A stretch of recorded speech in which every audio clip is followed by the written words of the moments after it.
Hello, everyone. Welcome to Unbreakable-You. If you're joining live or watching the replay, I'm so glad that you are here today. Today, I actually wanted to talk about something else because last month we talked about emotional attachment and emotional intelligence.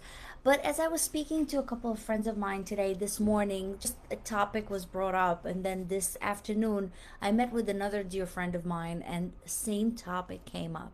So I decided to talk about something that shapes almost every relationship in our lives, not just our emotional intelligence, but actually our emotional attachment patterns. Many people come to me in coaching and ask me this question: why do I keep attracting emotionally unavailable partners? Why do relationships start so beautifully, but then they end very painfully? And if you've been there, you know exactly what I'm talking about.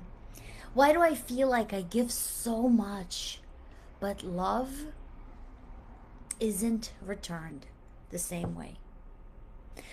Or sometimes I even get a much deeper question: why does love feels so difficult? And very often, the answer is not about luck, timing, or even the wrong partner. Very often, the answer is actually something so much deeper. It's our emotional attachment pattern and our unhealed experiences that just come back and float to the surface time after time again. So today I want to talk about emotional awareness, which we covered slightly last month. I want to talk about attachment styles. There are four attachment styles. I know we talked about three, but I'll reinforce the fourth one. What does it mean for someone to be emotionally available or emotionally unavailable? And how you can begin healing your emotional patterns and your relationship patterns if you understand, and awareness is really the most important thing, what is your attachment style and how you become a secure attachment. So, this is actually the work that I do with women and some men through my Unbreakable-You coaching program. I help women and men heal emotionally so they can build healthier relationships and stronger lives. So I want to start with emotional awareness because one of the biggest problem in relationship is that most people were never actually taught what it means to be emotionally aware. In schools, and I talk a lot about this in my Exceed Learning Center, we learn math, we learn science, we learn how to build a career most of the time, but very few of us actually were taught how to understand our emotional world. And yet, our emotions influence almost everything in life. How we love, how we trust, how we respond to a conflict, and what kind of partners we feel attracted to. There's a philosopher, not a philosopher, a psychologist, Carl Jung, and he once said, until you make the unconscious conscious, you will direct your life. You will call it fate. Until you make the unconscious conscious, you will direct your life and call it faith. Many people believe that they just have bad luck in relationships. But very often, the same patterns repeat just because the nervous system chooses what's familiar, not what is healthy. So today I want to go and explore the emotional patterns that actually shape our relationships. So again, the first step of everything is to be aware, to aware how you feel and to actually understand your personal emotional attachment style. One of the most important crucial concept in relationship psychology is the attachment theory. The attachment theory was actually developed by a psychologist, John Bowlby, I believe, and he explains how our early experiences in life, in our childhood, with the caregivers, shapes how we connect with others emotionally as we age. The way we feel loved or unloved during childhood always becomes the way we feel love or unloved when we are adults. That's how we feel familiar with that attachment or with that feeling. So there are four main attachment styles. And when you understand them, you can actually completely change your relationships and see your relationships from where you are. And I gotta be honest, until recently, I actually didn't know what attachment style I have. And it took me a long time of awareness, and I'll share that story too, to actually understand what is going on in my nervous system. And I guess things that happened through my childhood, but also later in life, just got me into this type of attachment style. So I'm going to start with the best attachment, with the healthiest attachment style, and that is the secure attachment. That secure attachment develops when the caregiver, your parents, whoever you lived with, are emotionally responsive and consistent. When the child needs comfort, somebody is there to comfort them. When the child expresses emotions, those emotions are accepted and not being shut down. Because of this, the child learns that it is safe to trust people. The child learns that my emotions matter and that I can rely on others and still be independent. When you have a secure attachment style as an adult, those people tend to communicate much more openly, they trust their partners, they handle conflicts calmly, and they feel comfortable with closeness and with space. The beautiful thing is that secure attachment can be developed through healing, even if it wasn't present in your childhood. So if you are not secure attachment right now, if you don't have secure attachment right now, stay tuned because that is still doable. The anxious attachment style is developed when love in childhood feels inconsistent. Sometimes the caregiver is emotionally present, hugs, kisses, understanding your needs. Sometimes they are distant, they are distracted, they are unavailable. Because of this, the child actually learns something very important. Love can disappear and you have to hold on to it. So the nervous system becomes very sensitive to any signs of rejection. Now, I'm saying that it's mostly in childhood, but also it could develop throughout years of life. And I'm going to direct this back to myself. When you have a circumstance in life that make you feel, your nervous system feel that love can disappear and you have to prove yourself and you have to hold on to it, that's when you develop that anxious attachment style, because your nervous system becomes very sensitive and the fear of rejection takes over. So as adults, people with anxious attachment style are fearing of abandonment. They always think that their partner is going to leave them, cheat on them, do things like that, overthink communication, overthink what was said and what the partner actually meant to say, seek reassurance, always asking, do you really love me? Do you care for me? All of these things feel anxious when their partner become distant. Their nervous system is consistently asking, are you still here? Or are you going to leave me? And I want to share this personal story here because many people experience this dynamic. At one point in my life, I noticed that I had an anxious attachment style or anxious attachment pattern in relationships. I cared very deeply. I invested emotionally and truly, truly wanted the connection. But I was in a relationship with someone who had an avoidance attachment style, and I will reinforce what that means as well. And this combination, anxious avoidant, is actually very common. That happens in a very painful cycle. The anxious partner moves closer to seek connection. The avoidant partner feels overwhelmed and pulls away. And then the anxious partner feels rejected and tries even harder to reconnect. The avoidant partner withdraws even more.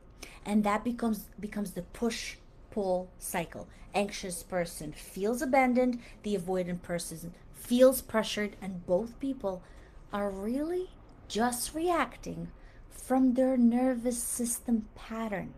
It is actually very common that an anxious attachment style forms a relationship with an avoidant attachment style. And both people are really reacting just from how their nervous system interpret relationships.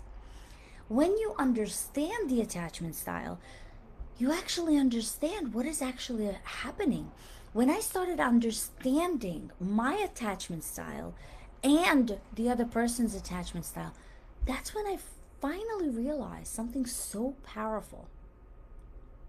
It wasn't that I was too emotional, and it wasn't that the other person was necessarily a bad person. It's just that our nervous system, we're simply responding to love in different ways.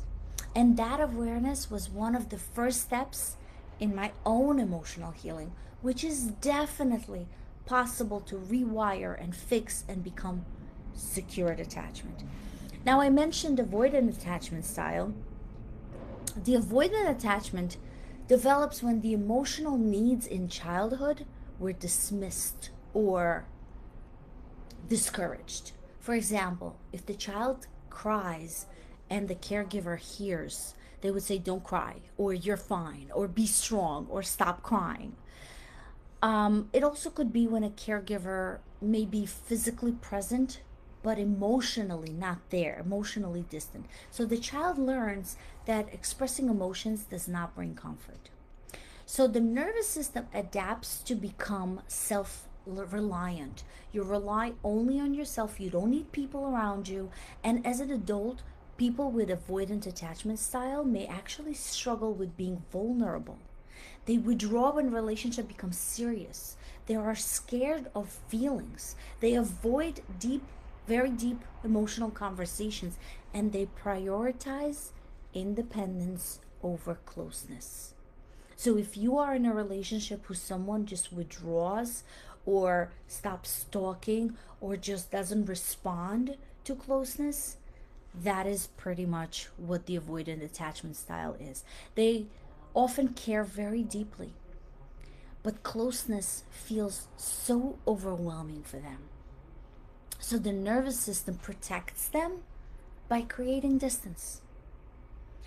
And unless they recognize this and unless they understand their attachment style, they will never become securely attached. It would always repeat a pattern with different partners. And then the last one is the disorganized attachment. The disorganized attachment develops when childhood includes both love and fear. For example, a caregiver may be loving at some times, some points of life, but then also very unpredictable and emotionally unstable. So the child experiences this confusion, and the person that they rely on for safety is also the source of fear. So as adults, someone with disorganized attachment style may actually crave for closeness, but be very afraid of intimacy. Pulls people close, but then pushes them away. Relationship feels intense, chaotic, emotionally exhausting. But again, these patterns are not a character flaw. They are survival strategies, and the nervous system learns very early in life or through life experiences how to protect yourself. So one of the most important things I want to tell you that I do with my coaches and with myself through my coaches, every coach has to have a coach. Your attachment style is not your destiny. It's a pattern that you've created, but patterns can change through healing and through awareness. So now let's talk about being emotionally available or unavailable. Many people say that they want love, but emotional availability is so much more complex than we actually realize. Some signs of emotional unavailable is someone who is avoiding emotional conversations, has difficulty expressing their feelings, someone who fears vulnerability, just fears opening up and telling what hurts them, and someone who just disappears when the relationship becomes deeper. But emotional unavailability can also develop after a heartbreak or betrayal. Even if your childhood was secure and everything was going great, but you had that one breakup, like I had, that just rewired that nervous system and created all those fears to protect yourself. So when someone experiences deep emotional pain, the nervous system tries to protect the heart. So emotional walls form around you, as sometimes people unknowingly choose emotionally unavailable partners because it feels familiar. Psychologists actually say that we are not attracted to what is healthy. We are attracted to what is familiar. And this is why healing is so super important. Because if we don't understand our patterns, we're going to repeat them with another partner. Healing emotional availability is really possible, but it requires that emotional, intentional inner work. The first thing you must do is you really must process the emotional pain instead of suppressing it. And some people just don't process the pain and they jump from one relationship straight to another relationship, thinking the other person is better or the other person will not repeat the same mistakes.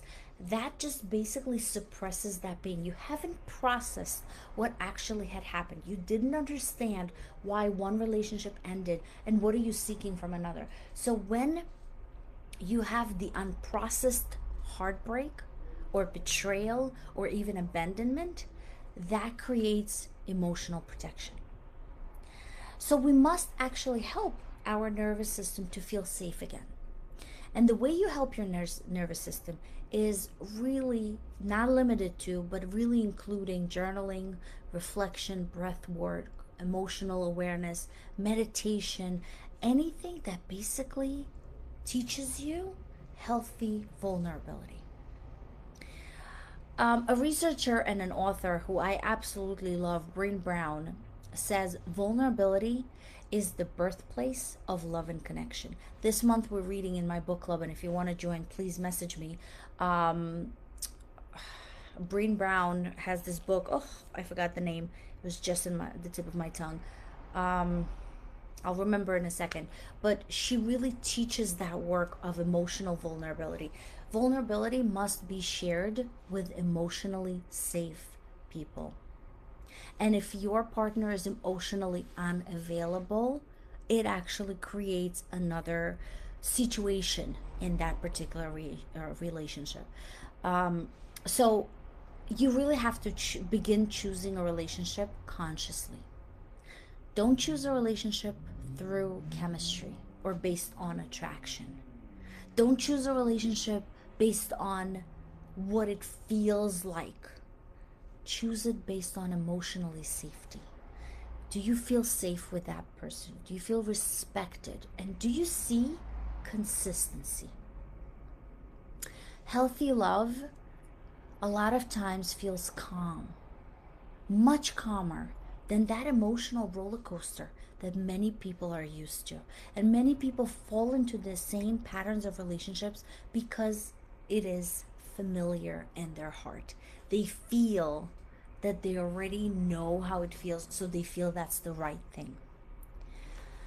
So this healing process is actually the work that I guide men and women through Unbreakable-You coaching program, and a process that I myself went through and still going through and healing myself and working through this. Many of the women I worked with are healing from heartbreak, divorce, betrayal, emotionally unavailable partners. And together we work on understanding those emotional patterns, rebuilding emotional strength, and actually learning how to open the heart again without losing yourself in the process. Because the goal is not to just move on from the pain. The goal is to become stronger, wiser, and emotionally free. I want to leave you with this reminder. You're not too emotional, you're not too sensitive, and you're not too much. You may simply have been giving your love to people who did not have the capacity to receive it. So healing allows you to break these unhealthy patterns and create much healthier relationships. When you heal emotionally, you don't just change your relationship, you change your life. And this is what becoming unbreakable truly means. And before we finish, I want to give you this one reflection question. What emotional patterns keep repeating in your relationships? And what are you trying to teach yourself through those relationships? Remember, every pattern that repeats is because something else kept opened. You did not close something there, which keeps showing up for yourself. Identify those patterns, work through your attachment style, and become securely attached. I'm looking forward to see you again next week, where we'll continue with the attachment style and how to actually identify emotionally unavailable partners. Thank you for being here today, and I'm looking forward to see you again next week.